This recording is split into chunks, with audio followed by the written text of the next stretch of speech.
أعوذ بالله من الشيطان الرجيم. بسم الله الرحمن الرحيم. ووصينا الإنسان بوالديه حملته أمه وهنا على وهن وفصاله في عامين أن اشكر لي ولوالديك إلي المصير وإن جاهداك على أن تشرك بي ما ليس لك به علم فلا تطعهما وصاحبهما في الدنيا معروفا واتبع سبيل من أناب إلي ثم إلي مرجعكم فأنبئكم بما كنتم تعملون. صدق اللہ العظیم. سورہ لقمان آیت نمبر 14 اور 15 آپ کے سامنے تلاوت کی ہیں. حضرت لقمان اپنے بیٹے کو نصیحت کر رہے ہیں، اور یہ نصیحتیں جو ہے ایسی خیر خواہانہ انداز میں ہیں. ایسے محسوس ہوتا ہے کہ لقمان اپنے بیٹے کو اس وقت نصیحت کر رہے ہیں جب ان کی موت کا وقت قریب آ لگا ہے. اور جو باپ اپنے بیٹے کا جو ہے جتنا خیر خواہ ہوتا ہے، اس سے بڑا کوئی خیر خواہ نہیں ہو سکتا. تو سب سے پہلے اپنے بیٹے کو نصیحت کرتے ہیں کہ اے میرے بیٹے، اللہ کے ساتھ شریک نہیں ٹھہرانا. پھر اللہ نے خود یہ دوسری نصیحت جو ہے لقمان کی نصیحت کے ایڈیشن کی ہے کہ وَوَصَّيْنَا الْإِنسَانَ بِوَالِدَيْهِ. ہم نے انسان کو یہ وصیت کر دی ہے، جو حکم دے دیا ہے کہ اپنے والدین کے ساتھ احسان کا سلوک کرے. اللہ نے کئی جگہ پر اپنی عبادت کے ساتھ سیکنڈ نمبر پر والدین کے بارے میں ارشاد فرمایا کہ والدین کے ساتھ احسان کا سلوک کرو. حملتہ امہ وہنا علی وہن.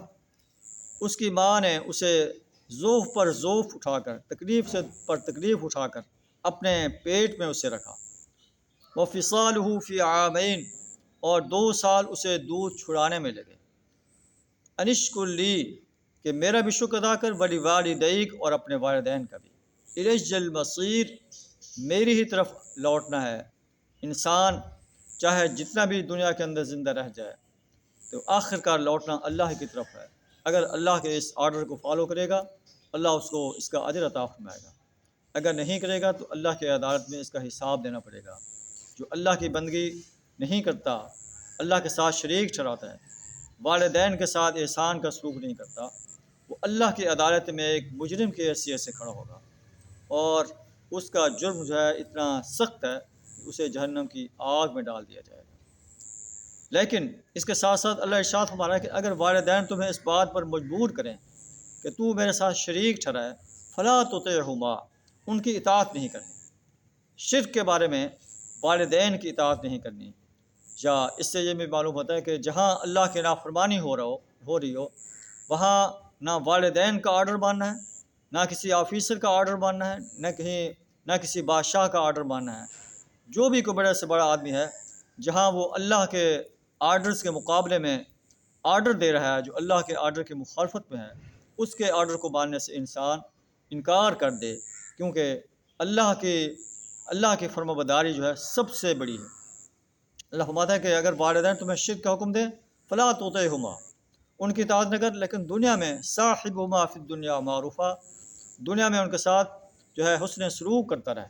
واتبع سبیل من اناب الی. اس راستے کی پیروی کر جو میری طرف رجوع کرتا ہے. یعنی حسین راستے کی، نیک راستے کی پیروی کر، قرآن کے راستے کی، سنت کے راستے کی پیروی کر. پھر میری طرف ہی تمہارا لوٹنا ہے. میں تمہیں بتاؤں گا کہ تم کیا عمل کرتے رہو. اللہ سے دعا ہے ہمیں والدین کی اطاعت کرنے، معروف میں والدین کی اطاعت کرنے کی توفیق عطا فرمائے.